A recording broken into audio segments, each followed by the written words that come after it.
दोस्तों नमस्कार। आशा है कि आप अच्छा होंगे, आपका दिन शुभ से गुजरे। इसी के साथ हम इस वीडियो का शुभारंभ करते हैं। जैसा कि आपको पता है कि हम इस्लाम की गुंडागर्दी का पर्दाफाश कर रहे हैं। किस तरह मौलानाओं ने इस्लाम को सही साबित करने की कोशिश की। यही नहीं, चंद्रशेखर रावण जैसे, अखिलेश यादव जैसे, जिनको इस्लाम का मैंगो भी नहीं आता, वो भी बड़े बड़े दावे मारता था। जामा मस्जिद के सामने चंद्रशेखर रावण कहता है कि इस्लाम में एक ऐसी आयत दिखा दो। ऐसा मूर्ख तुमने सांसद सुना है नजीमाबाद वालों, जिसको इस्लाम के बारे में कोई तमीज़ ही नहीं है कि इस्लाम किस तरह की गुंडागर्दी है।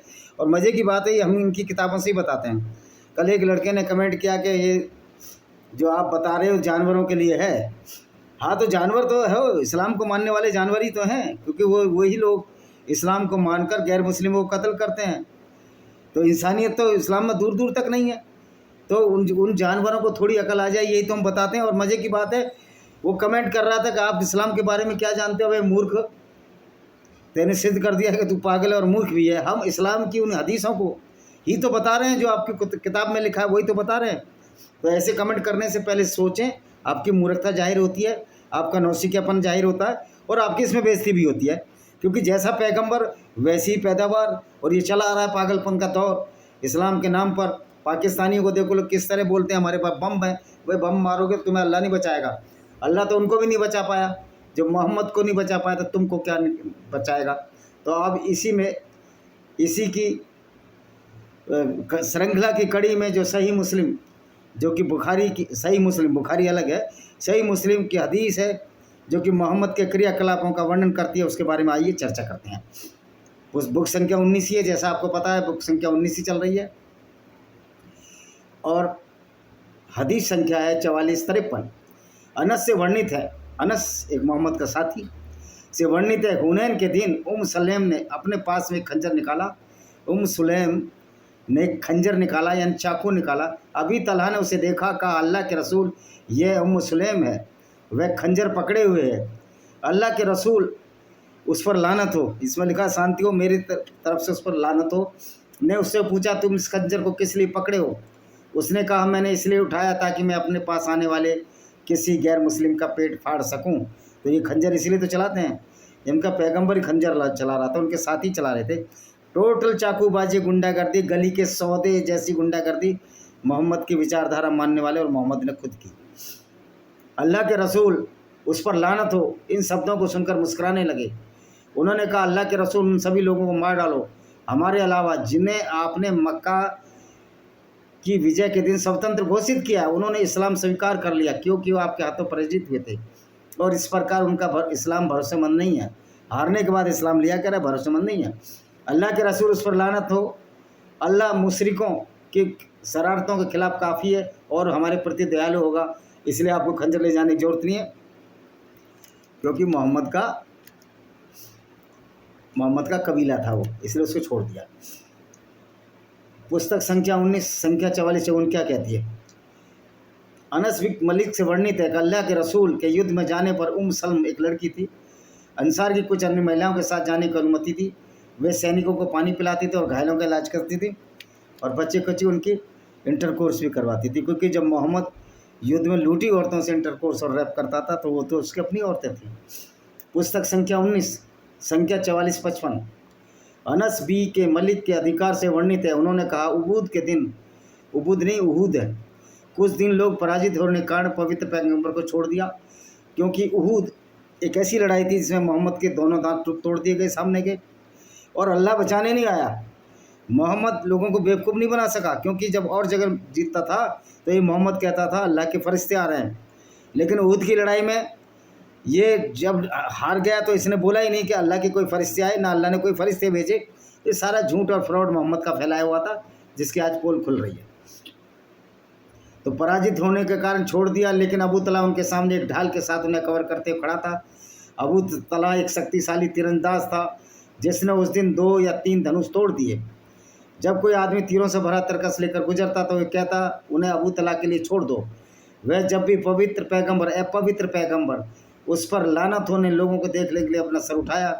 अबू तलबा कहते हैं, अल्लाह के पैगंबर, मेरे पिता और मेरी माँ आपकी फिरौती हैं, अपना सर न उठाएं। ऐसा ना हो कि दुश्मन के तीर से मारे जाओ, मेरी गर्दन आपकी गर्दन के सामने है। अनस ने कहा मैंने आयशा बिन अबू बकर, वही जो 6 साल की शादी की थी, और सलेम को देखा। फिर वे वापस कुएं के पास जाते, उन्हें फिर से भरते और सैनिकों के मुंह में पानी डालने के लिए वापस लाते। इसी दिन नींद के कारण अबू तला की तलवार 2 या 3 बार उसके हाथ से गिर गई। तो इनको लूट का मज़ा आता था ना इनको। अब देखिए, जो जिहाद में भाग लेने वाली महिलाओं को पुरस्कार दिया जाएगा, लेकिन लूट में नियमित हिस्सा नहीं दिया जाएगा। इससे साबित है कि मोहम्मद जिहाद सिर्फ इसलिए करता था झूठे अल्लाह के नाम पर, कि उसको लूट चाहिए थी, धन और दौलत चाहिए थी, और दुश्मन के बच्चों को मारने पर प्रतिबंध होगा। दुश्मन के बच्चे नहीं मारे जाएंगे क्योंकि उनको गुलाम बनाकर उनको मुसलमान बनाना है। लेकिन कई बार ऐसी हदीसें भी हैं जो मैंने पहले इसी चैप्टर में, इसी सीरीज में बताई है। मेरे ख्याल 4वीं और 5वीं जगह मोहम्मद से जब पूछा कि बच्चे भी रात के हम युद्ध करते हैं, बच्चे और महिला भी मारे जाते हैं, तो मोहम्मद ने कहा मारो, वो उन्हीं काफिरों में से, उनको मार दो। तो मोहम्मद बड़ा ही अपसेट, दिमाग डिस्टर्ब था, उसको मेंटली रिटायर्ड था, उसको मिर्गी आती थी, एपिलेप्सी आती थी। ये खुद उसने उसके साथियों ने बताया था। तो पुस्तक संख्या 19 संख्या 4456 क्या कहती है? यजीद बिन हरमुज से वर्णित है, यानी यजीद बिन हरमुज कहते हैं कि नज़दा ने इब्न अब्बास को पत्र लिखकर उससे 5 बातें पूछी। नज़दा कोई व्यक्ति था। इब्न अब्बास ने कहा, यदि मुझे ज्ञान छिपाने के कारण पाप करने का डर न होता तो मैं उन्हें पत्र नहीं लिखता। नज़दा ने उन्हें यह कहते हुए पत्र लिखा, सर्वशक्तिमान अल्लाह की प्रशंसा करने और पैगंबर से आशीर्वाद मांगने के बाद मुझे बताएं, क्या अल्लाह के रसूल, उस पर लानत हो, ने जिहाद में भाग लेने के लिए महिलाओं को अपने साथ लिया था? यदि उन्होंने किया था तो क्या उन्होंने लूट से नियमित हिस्सा दिया था? क्या उसने युद्ध में दुश्मन के बच्चों को मार डाला? एक अनाथ के को इस तरह के विचार के लिए कब तक हकदार माना जाएगा? किसके लिए खुम्स यानी लूट का 5वां हिस्सा लूट था? इब्न अब्बास ने उन्हें आगे लिखा, आपने मुझसे पूछते हुए लिखा है कि अल्लाह के रसूल उस पर शांति और जिहाद में भाग लेने के लिए महिलाओं को अपने साथ ले गए थे। वह उन्हें युद्ध में ले गया, कभी कभी उनके साथ लड़े, वे घायलों का इलाज करती थी, उन्हें लूट से इनाम दिया जाता था, लेकिन उनसे कोई नियमित हिस्सा निर्धारित नहीं किया। अल्लाह के रसूल उन पर लानत होने दुश्मन के बच्चों को नहीं मारा, इसलिए तुम्हें बच्चों को नहीं मारना चाहिए। इसके अलावा आपने मुझसे पूछते लिखा, एक अनाथ की अनाथता कब ख़त्म होती है? मेरी जान की कसम, अगर एक आदमी दाढ़ी वाला हो गया लेकिन अभी भी दूसरों से अपना हक पाने में असमर्थ है।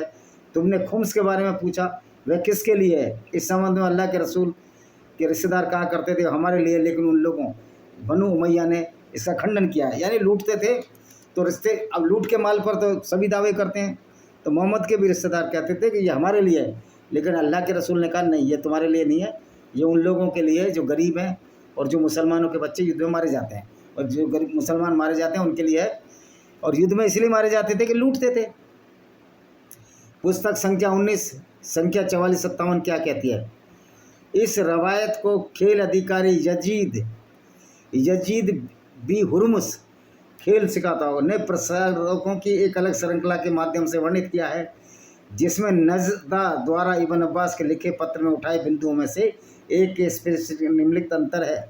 अल्लाह के रसूल उन बच्चों को नहीं मारते थे, इसलिए आपको नहीं मारना चाहिए जब तक आप यह जान लें कि खादिर को उस बच्चे के बारे में क्या पता था जिसे उसने मारा। क्या आप एक बच्चे के बीच अंतर कर सकते हो जो बड़ा होकर आस्तिक बनेगा और एक बच्चा बड़ा होकर अविश्वासी बनेगा, ताकि आपने संभावित अविश्वासी को मार दिया? यानी कि इसलिए मारते थे कि नास्तिक बन जाएगा, आस्तिक हम इस्लाम को नहीं मानेगा, तो मोहम्मद इन बच्चों को भी मरवा देता था। पुस्तक संख्या 19 हदीस संख्या 4458 क्या कहती है? ये यजीज बिन हुरमुज से वर्णित है। देखो, इसमें तो वो बार बार इसी को रिपीट करते हैं कि औरतों को हिस्सा नहीं दिया जाना चाहिए। अब अगली पढ़ते हैं यार। अब मोहम्मद ने देखो कितने युद्ध लड़े, सब लूट के लिए लड़े। ये 4462 आयत है। अतिया अंसारी से रिवायत है, मैंने कहा अल्लाह के रसूल के साथ 7 लड़ाइयों में हिस्सा लिया। मैं लोगों के खेमे में रुकती, उनका खाना बनाती, घायलों का इलाज करती और बीमारों की देखभाल करती। और लड़ने क्यों जाता था ये? अबू इसाक से रिवायत है 4464 क्या कहती है? अब्दुल बिन यजीद लोगों के साथ इस्तिका की नमाज बारिश के लिए पढ़ने गए। बारिश होती है वही नमाज पढ़ने से। लोगों का खून बहाने से भी चैन नहीं है, फिर पानी बहाने की बात करते हैं। उन्हें 2 रुकअत नमाज़ पढ़ी, 2 बार रुक कर नमाज़ पढ़ी। फिर उन्होंने बारिश के लिए दुआ की। उस दिन मेरी मुलाकात ज़ैद बिन अकरम से हुई।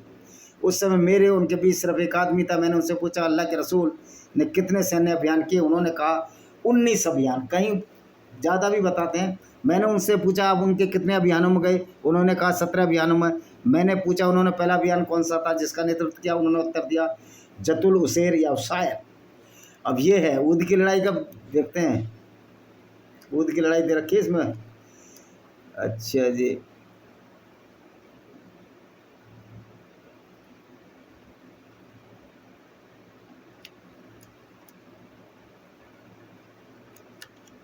अच्छा जी, अब देखते हैं ऊद की लड़ाई बताते हैं जब मोहम्मद के दांत टूटे, कहाँ दी गई है।